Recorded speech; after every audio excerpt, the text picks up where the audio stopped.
What's up, my beautiful people? I hope it is an incredible day today wherever you are in the world. My name is Avree Chanel. This is the one, the only, the Kyle Draper. And welcome back to Avree Land. I'm so excited to be in Avree. Oh. Then I...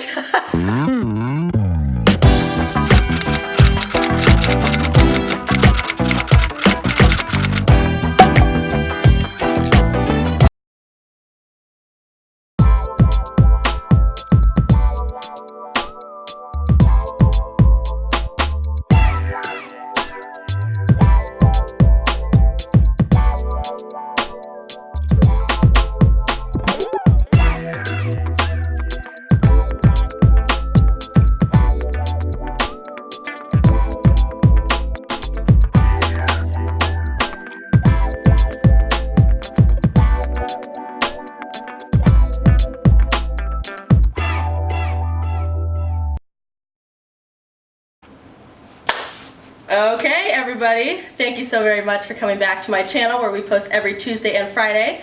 So be sure to like, comment, and subscribe. And I'm very, very happy to have Kyle with me today in Avree Land. I think today's going to be an amazing video. Today's going to be awesome. We're going to get in it, so deep in it. It's going to be very fun. And thank you for having me. Oh, absolutely. It's a pleasure to be in Avree Land. Oh, absolutely. We're so glad to have you. And today we are going to be discussing something very interesting.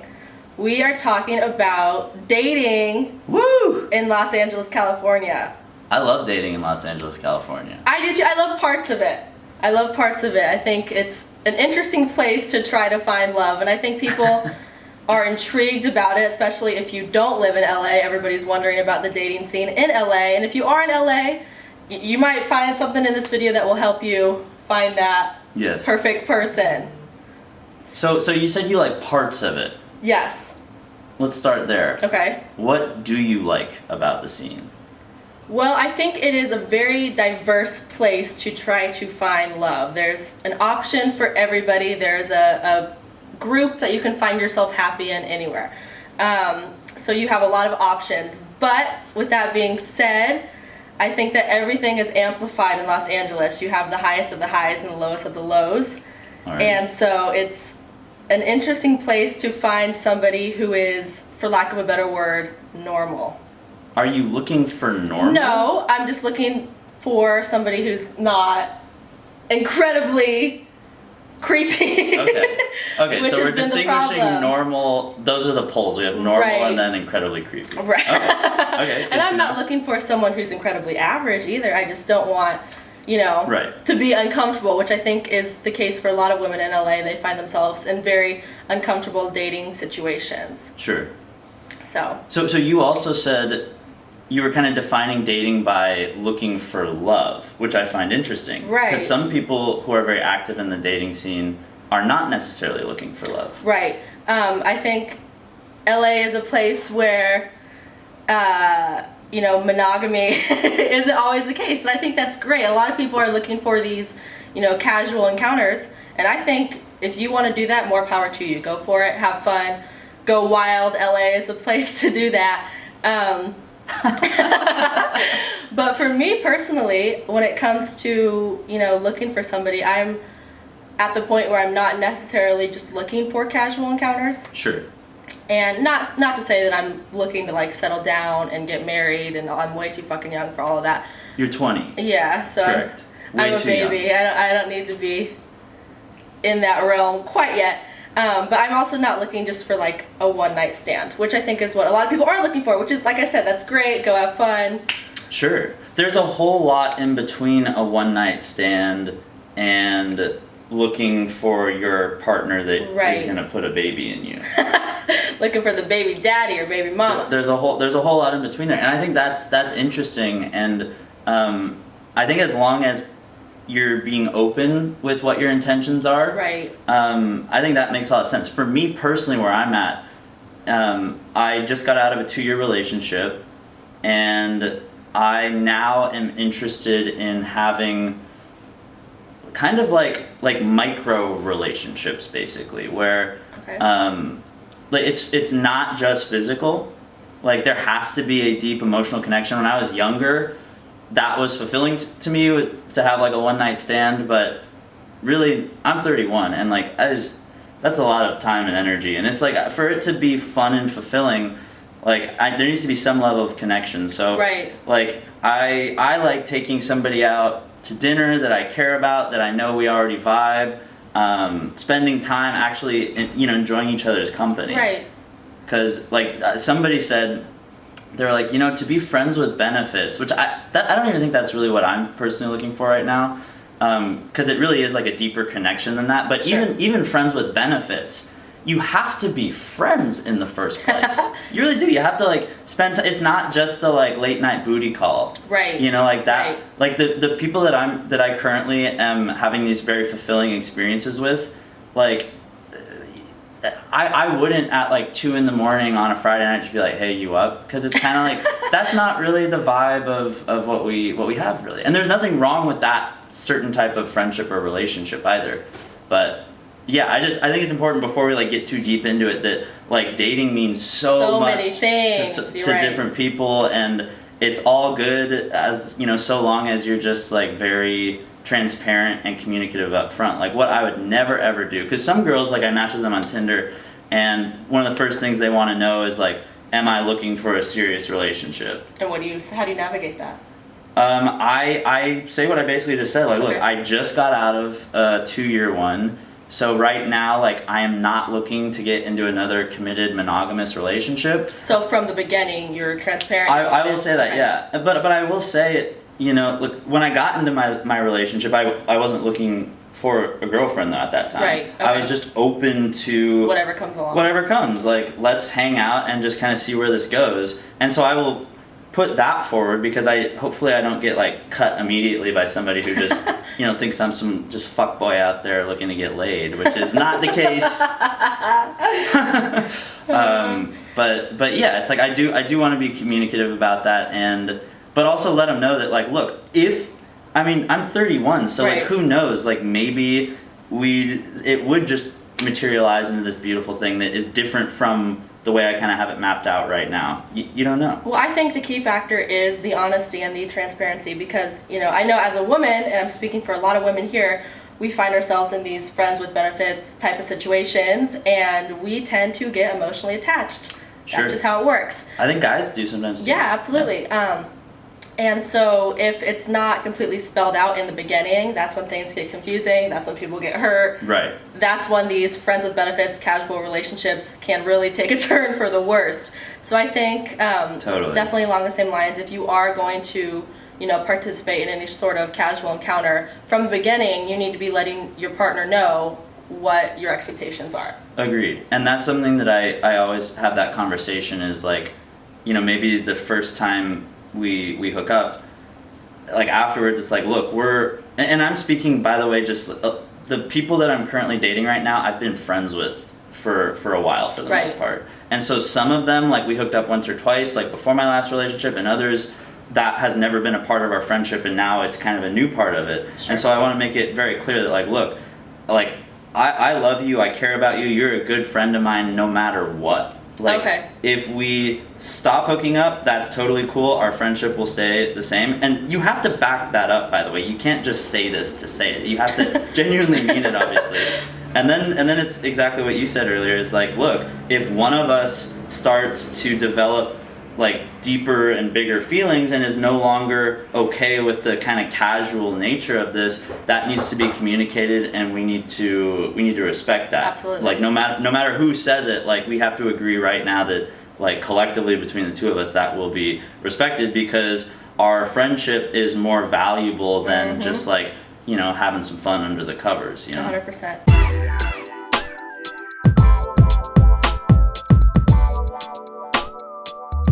But a lot, we started out just as friends. Like another girl that like I really, she holds a very dear place in my heart. We met before my last relationship online, and like we're just good friends. Sure. Some are from school. It's interesting because I used to be like, I don't want to hook up with anybody that I know. Like anybody okay. that this was before. Because because it's like with online dating, it's just so easy to meet new people, and Right. like if you crash and burn, you never have to see them again. You're never gonna be like in a social encounter, and then they walk in the room. Let me kill this. And then they walk in the room. Oh God. They walk in the room, and you know you're just like, oh shit, the whole vibe has changed. Right, like I gotta. right. But now it's like I feel like I'm kind of able to navigate everything we just said, where it's like I have to be very careful if it's with somebody that is in my life. Right. But it's risk reward. Like the reward is higher because the relationship and the connection is already there. I genuinely like spending time with this person. So it's a little different than rolling the dice on a Tinder date where it could go great, it could be a complete fucking mess. Absolutely. I think that's a really good mindset to have, because I think a lot of people are afraid to mix dating and their friends. And like you said, the reward is really high, because if you know you do find that connection with somebody, you already have that foundation. Mm-hmm. And it's comfortable, and you know that you can be around that person, and it's, like you said, not a complete fucking mess. True. As opposed to if you're meeting somebody online in real life for the first time, you are walking into a complete unknown. You have no idea what to expect. What's the worst online date you've ever been on? See, I don't really go on a ton of online. I'm so selective and I'm so picky, and now with everything that's going on though, I'm like so protective of myself and just going into a unknown situation. But I think You met me online. Yeah, but like it was different. You have a stranger in your apartment. I know. So I have my friends on speed dial just in case something goes wrong. But it's different because I felt immediately from you. You never made me uncomfortable. You never gave me any sort of weird vibes. And if you did, we would not be sitting here right now. Right. But it was always like from the beginning, you were very respectful. You didn't, say anything weird that made me feel uncomfortable. So I figured, let's do this fucking video. So you navigated that perfectly. Because there's so many people who have, reached out to me in any capacity, whether it is, let's go on a date or let's film a video, where at first it seems more like a business transaction, and then the next message Ooh, that's a big one. is like sexual or crude, and it's like, okay, we're on two completely separate pages here. Right. I'm talking about filming a video about this, and you're talking about, Right. No, that's huge. I run a recording studio and record label, and so many female artists that we work with, and all the credit goes to my partner Dave on this, who's the producer in the room every day.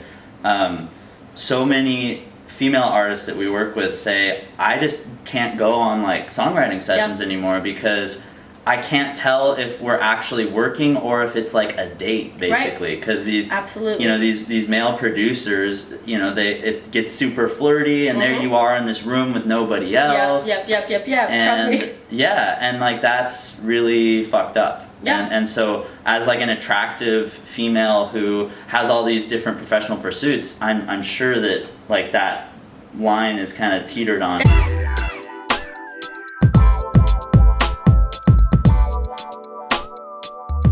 I only date people who are older than me.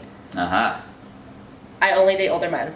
These 20-year-old boys. Could you imagine me dating a 20-year-old? No, absolutely not, because I am such an old soul. Right. I just don't even identify with people I don't have any friends who are my age. Well, you're also like an entrepreneur. Right, so it's a different like going mindset. a different path than most 20-year-olds that are like studying for finals right And they're now. in college, and I just, I didn't have that transitional college period. I went straight into the real world literally right after high school. Right. I had just turned 18 and I was moving to LA. So my mindset is so different than most 20-year-olds. So I love 20-year-olds. I just would never date one. Sure. I wouldn't, like, early 20s, I would never even consider. Just because I need somebody who has it together, and has a career and has ambition and has their life on track, because I'm a firm believer in you are who you surround yourself with, especially when it comes to dating. And who you date, you have the power to choose. So you need to make sure you're choosing someone that's going to bring out the best in you. Well, yeah, I mean, that person who you date is going to have a profound influence on you just from the amount of time you spend with them, like their set of circumstances, the energy that they bring, like, Right. very influential. Absolutely. So that's why I like older men. I'll do a whole video on that in the future. And I've always been that way, you know?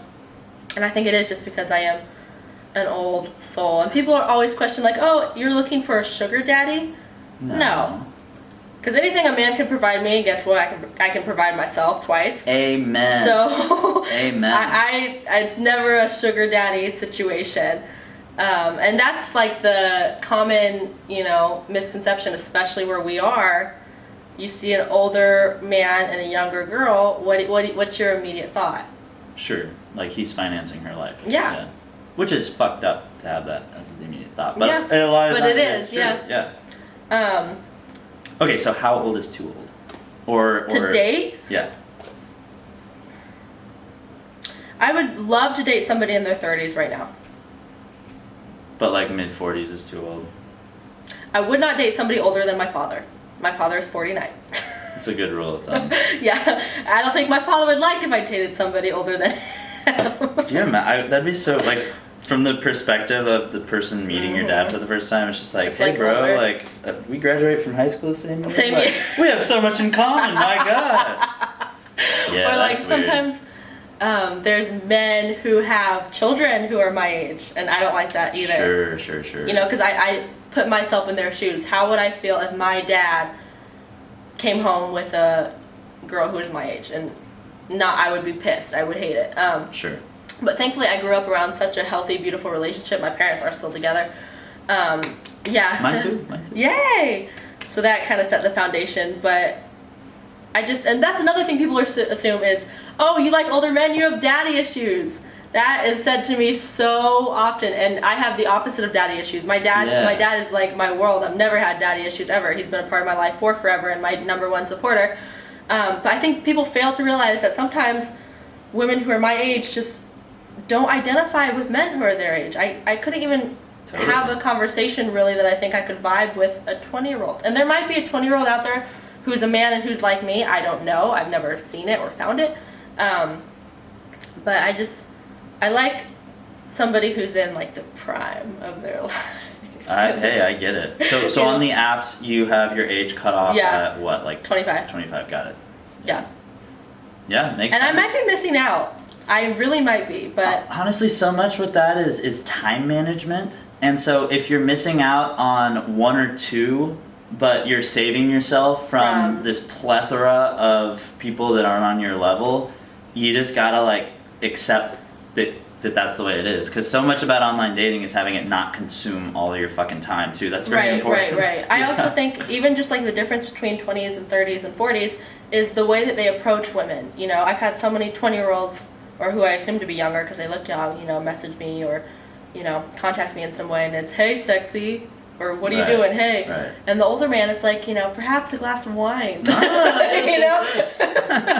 Perhaps a glass of wine in a champagne lounge, and, you know, so it's and that does it for you. Oh, that does it for me. Oh, yeah. Boom. The key to Avery's heart. Yeah, is offering a glass of wine on the beach. And, I hope people are taking notes out there. Yeah. Now all the 20-year-olds are going to be like, they can't even drink legally.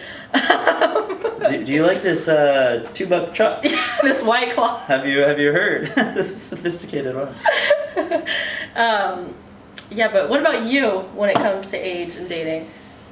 I'm pretty open to a lot. As long as you're legal, then you're you're in. No. I mean, it's the same shit as you. Like, I need to be able to relate to the person. Right. And if they are in college and their life is their sorority and they're talking about how mad they are at their professor and all the homework they have to do, I'm like, dude, I'm fucking selling a lot of houses and I'm launching all this other stuff and my record. It's like I cannot relate to that. Like I'm in my professional lane. So ambition is really important for me. And like there are some younger people that have that. And there are older people there are older people that don't have that Yeah. as well. Like for sure, just because you're older doesn't mean like you have your it shit together, right. Yeah, totally. But you're probably gonna be like in your lane a little bit more, and I find that attractive for sure. So I think I have my app set now. Oh, you know what? I think I need to bump them up because What is it? I think I have it at 18. That was Robbing when the cradle there, that man. was when I like just got out of my relationship, and I'm like, anything's on the Whoever, table. 18 to 65. Not 65. What do I have it at, bro?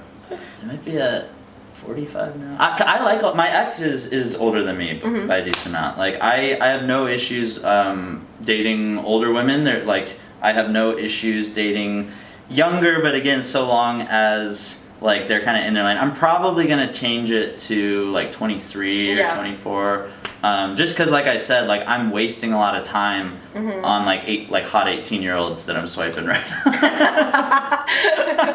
I need to be more. Like college I need to be more efficient. Yeah. Well, and you know, like I don't know how this works. So if I have my setting, and I don't know if you know the answer to this, but I'm curious, like, if I have my setting for 18-year-olds, are they showing me all the 18-year-olds or only the 18-year-olds that have their setting for 30-year-olds? Probably only, I don't know. Maybe they show all of them and then you'll just never match with the ones. I think that's probably what's happening. Because I'm not matching with 18-year-olds. Shit! No, I'm kidding. So, Who wants an 18-year-old? No, I really don't. No, you don't. That's weird. No, you That's weird. I'm 30. I think that's too young. Right? 18? I think 18's too young. 18, well, I can't compare everyone to myself. Like, I'm just so, different. Sure. I'm such a rare breed in that sense. So I'm sure, at 18, would I have been able to handle a 30-year-old man? Probably, yeah. Do most 18-year-olds? Probably not. So I can't compare people to myself. Just like, now, would I be able to handle a 30-year-old man? Absolutely. 30's young, 30's a baby. Baby. You're so young, you have so much life to live, so many more 18-year-olds to swipe on. Nah, no more. Why though? What if you met an 18-year-old who is perfect, but they're in college? Are you at that point? It's a number, again, it's like a numbers and volume thing. So even if I'm missing out on this great opportunity, like I think I just need to be smarter and know that like this like demo up here, age-wise, is just going to be a higher probability that they're looking for me, that they are in a place where like socially we're really going to get along. Because I used to, like, this was before my last relationship, but I used to be okay with a one-night stand, and I could be on a date with somebody where I would be thinking like, I really don't want to go on another date with this person. I'm not really enjoying this conversation. I'm not really vibing the energy, but you're hot as shit. So who gives a fuck? So let's just keep going through this night and let's see if we sleep together, and if we do, great. And that no longer works for me. Good. Yeah, it's not rewarding, and like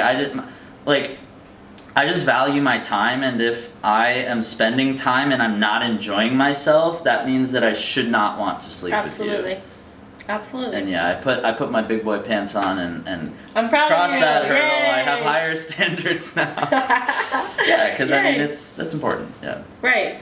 Look at you growing up.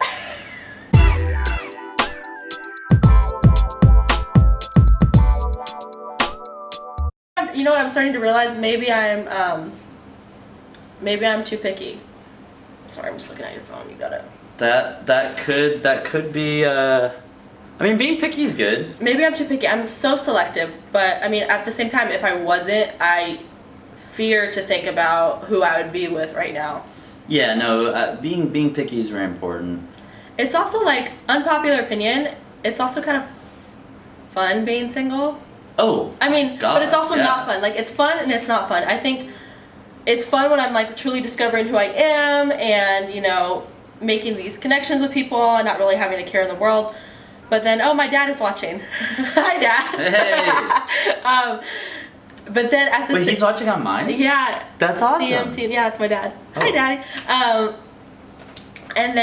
But at the same time, it's like at night when you go home and you're by yourself and you're like, oh, I kind of wish I had that special someone. And there's my sister watching now too, who's in the other room. Hi. Shut up. But it's fun and it's not fun. But I know that the right person for me will come in perfect timing. But I've been single for a long time now, like a really long time. You're 20 years old, so when was your last relationship? I ended when I was like 16 or 17. Okay, yeah. Yeah, so it's been a minute. It's been a minute. And it's kind of been by choice. I've really taken these past couple of years to figure myself out, to move to fucking LA and figure out how to navigate these first few years of adulthood. It's so much to, especially on the entrepreneurial side, like, you have to put so much extra focus on building yourself up. Right. Like, you don't have a 9-to-5 where you just like Nope. punch in and punch out. You're like in cruise control. Like, you have to be grinding every fucking day. Absolutely. And that was one of the things I really appreciated about my last relationship, was how much we respected each other's independence. And I think that's the only reason why we ended up dating. Because again, I didn't go into that looking for a girlfriend. Right. But she had her thing going, was crazy busy. I had my thing going, and we would kind of come together when it made sense and when it wasn't interfering with like our mutual goals. Absolutely. Or our independent goals, I mean. And that's so important. Yeah. So important, especially out here, is being able to find someone that you do have that connection with, but you also maintain your independence and you're not becoming, codependent on that person. It's true. Because I also have a lot of friends who are so afraid of being alone and so afraid of being single that they will just lash themselves on to anybody. Then you settle for then you're settling. caliber that's not really what you need. Yeah. And I always joke around with my mom. I'm like, you know what? I'll die alone before I settle for somebody. Amen. And because I just won't. Like I said, I was raised around such a beautiful, strong, loving relationship. So I know it exists. Shout out Dad. So I know it exists. I know it's real. It's not some phantom thing that's only in movies. So I'll just wait till I find that, and in the meantime, have some fun, crazy connections. Who knows who's going to walk into my life? 100%. But yeah, I was in a very terrible relationship in high school, a very toxic relationship. And that was my last one. So I feel like I'm ready to like enter into a real adult relationship now. LA men. Yeah. Oh, hey, LA man, if you're saying no. Yo, hit this girl up. Yeah, Avree Chanel. She likes wine. I don't even like or wine. She doesn't like wine. She likes it when older men ask offer me wine. if she wants wine. No, that's. I mean, you can't go about life like and analyzing every relationship with like, oh, is this Mr. Right? You just have to go and meet people and let things develop naturally. When you put too much pressure on something, it just doesn't work. Like, absolutely. I have one friend who, she is recently out of a relationship, and she is telling me that like her objective right now is to like find her husband basically. Yeah, that's and I get, she's my age, so I get, the whole like, I can only have kids for so long. I get all that, but she still has plenty of time. And I'm like, look, you need to just go out and you need to live. Right. If everything is being viewed through this micro little lens of like, are you who I'm gonna marry? Are you who I'm gonna marry? It's not gonna work, and you're probably gonna end up with the wrong person, because again, it's more just like, do you fit this need that I have? And we're like really analytically thinking about it, we're checking the boxes rather than live your life, get into a situation with somebody, is there that chemistry, and then just let it like blossom naturally from there without an agenda, without expectations. Absolutely. Yeah. That's the only way to do it. Yeah. You can't go out every night and be like, tonight is the night I'm going to meet the love of my life. Right. It's not going to work. And then you're going to end up so fucking disappointed every single night. I say that as a joke sometimes. Like if me and my buddy, if we're like pre-gaming or whatever, I'm like, I'm gonna meet my wife tonight, Dave. And what if you did? You might. I might, you but, might. But I say it just as a joke. Yeah. But I think a lot of people go out like hoping, like, please. Like, and it's like, get the fuck out of here. It's not gonna go well. It's not gonna go well, because you're just gonna latch yourself onto somebody because you think you're supposed to be finding the love of your life, and the love of your life will come. I can promise that in its own perfect timing. But yeah, dating in LA, man. What a freaking adventure. It is. And I have some girlfriend, like not just like friends that are girls. And they sometimes get very down on the scene. And what I always tell them is like, look, this is really a numbers thing. Right. You can't, like they'll go on one bad date and then they'll be like, I'm deleting all the apps. And it's over for me. When I say bad That's date, so me. I mean it was just like not good conversation, not energy. It wasn't like they got into like a dangerous situation or anything. Right. It was just like they weren't feeling it, and they're like, fuck online dating, fuck Tinder, all those apps. That's so me. Well, but it's like, it's a numbers thing. Like, you're gonna have to go on a bunch of dates with lemons to just statistically land a good person. And you can do all the screening ahead of time. You can hop on a FaceTime before that. That's a good strategy, though, is like FaceTime with the dude, like, you know, make sure that there's like the chemistry and energy there. But if you can't complain about not getting the result you want if you're not playing the game. Well, I also think that even if you do go on 10 bad dates, you're gathering experience from each of these 10 bad dates that you can put into your one amazing date. So each encounter that you have is ultimately teaching you a lesson that's going to benefit you in the end when you do actually meet that person. Totally. So don't get too down on yourselves. I'm totally like that too. I go on one bad date and I'm like, all right, this is it. You know, my love life is over. Yeah. never going out again. And then, you know, 2 weeks later, I'm back on the scene and I'm all good. Back on the saddle. Back on the saddle. But it's LA is a fun place to be single. I don't even know why I'm talking about dating in LA because I've never dated anybody seriously in LA. So I'm not really an expert on the topic, but because I've been single, I've been so observant of men, so I guess I can consider myself an expert in that realm. Sure. No, that makes sense. You know, and I feel like because I've taken my time to really observe men and to watch how they interact and figure out how they operate, that when the time does come around and I do meet that person, I'll be plenty prepared. Well, I think part of dating in LA is avoiding the people that you shouldn't be spending time with, which you're doing a great job at. Well, I'm trying. Yeah. I'm trying. I'm surrounding myself with good people, but like I said, being single is fun until it's not. And when it's not, it's like, okay, well, what do I do now? And then you download all these fucking apps and you end up going on 20 bad dates.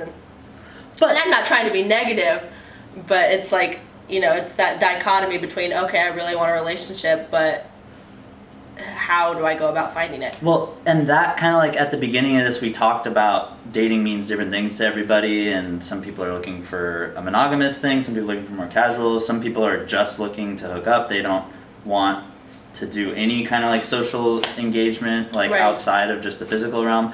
And that, like what you were talking about how being single is great because you have all the independence, you get to focus on yourself, but what you're missing is that, like, you know, it's like kind of a lonely night, I'd like to be able to spend time with somebody. That's where this kind of like hybrid ground of like of casually dating people and like having these little micro relationships where you do care about them, you can go take them to see dinner and a movie and then have that experience. Like, that's where I really feel like personally good in my life, is this sweet spot of getting the stuff that I like want and just as a human like need that kind of fulfillment, but then I also have all the freedom in the world. I am able to like talk to whoever I want to, flirt with whoever I want, like, you know, the world is my oyster, so to speak. Absolutely. And that's very exciting. And so I don't know, it's like it's a kind of a weird rhythm, and you have to like we talked about earlier, you have to be very good at communication and trust and checking in regularly, but hey, so far so good. Yeah, you doing good? So far so good? So far, I mean, I'm really, really enjoying myself. Good, I'm really happy to hear that. I love hearing that. Because like I said, you create the LA you live in. It's you true. Create your Los Angeles experience. And, you know, you can choose to make it a negative experience or you can choose to make it a positive experience. And just because you have negative encounters doesn't mean your whole experience needs to be, you know, down the drain.